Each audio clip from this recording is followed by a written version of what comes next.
আশা করি সবাই ভালো আছেন। আজ আমি আপনাদের সাথে কথা বলবো 2025 সালের বহুল আলোচিত একটি তামিল কমেডি ড্রামা ফিল্ম কুটুম্বস্থান 2025 নিয়ে।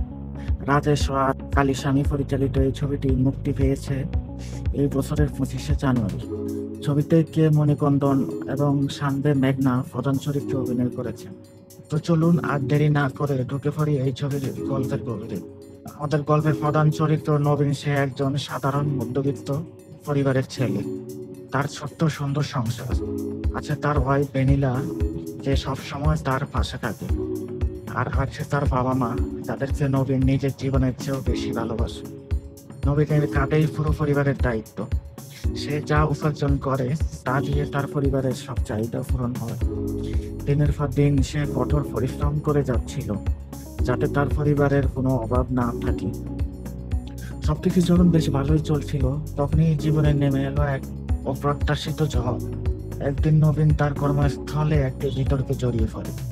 ব্যাপারটা এতই গুরুতর ছিল যে কর্তৃপক্ষ তাকে ক্ষমা চাইতে বলে, কিন্তু নবীন তার আত্মমর্যাদার সাথে আপোষ করতে রাজি হয় না। সে ক্ষমা চাইতে অস্বীকার করে। ফলস্বরূপ তাকে চাকরি থেকে বরখাস্ত করা হয়।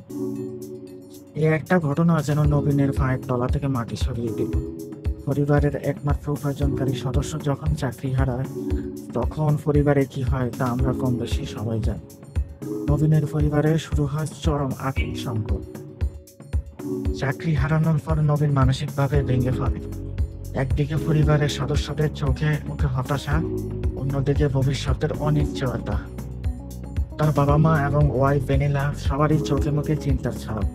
নবীন বুঝতে পারছিল তাকে দ্রুত কিছু একটা করতে হবে, কিন্তু এই কঠিন পরিস্থিতিতে কি করবে তা সে কিছুতেই বুঝে উঠতে পারছিল না। সে একের পর এক চাকরির জন্য চেষ্টা করে যাচ্ছিল, কিন্তু কোথাও কোনো কাজ চলছিল না।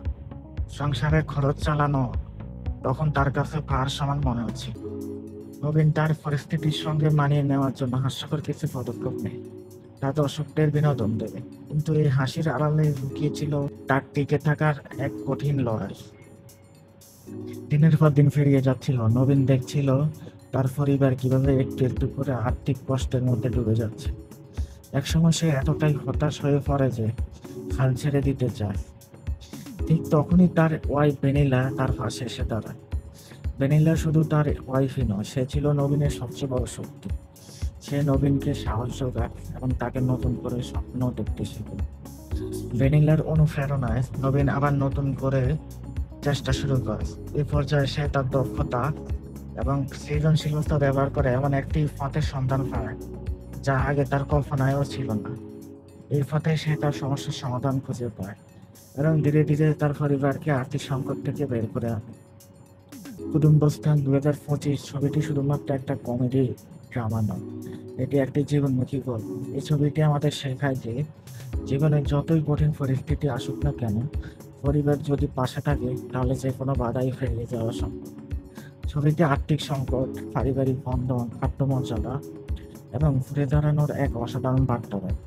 এটি আমাদের মনে করিয়ে দেয় যে কঠিন সময় হাল ছেড়ে না দিয়ে যদি আমরা আমাদের প্রিয়জনদের সাথে নিয়ে একসঙ্গে লড়াই করি তাহলে বিজয় আসবে। তো বন্ধুরা, এই ছিল কুটুম্বস্থান 2025 মুভির গল্প। আমি আশা করি এই মুভিটি আপনাদের মন ছুঁয়ে যাবে, ঠিক যেমনটা আমার ছুঁয়েছে। যদিও আপনারা একটু ভালো গল্পের সিনেমা দেখতে চান তাহলে এই ছবিটি অবশ্যই দেখবেন। কেমন লাগলো আজকের আলোচনা তা অবশ্যই কমেন্ট করে জানবেন। ভিডিওটি ভালো লাগলে লাইক শেয়ার করবেন এবং সাবস্ক্রাইব করতে ভুলবেন না। দেখা হবে পরের ভিডিওতে। ততক্ষণ পর্যন্ত ভালো থাকুন, সুস্থ থাকুন।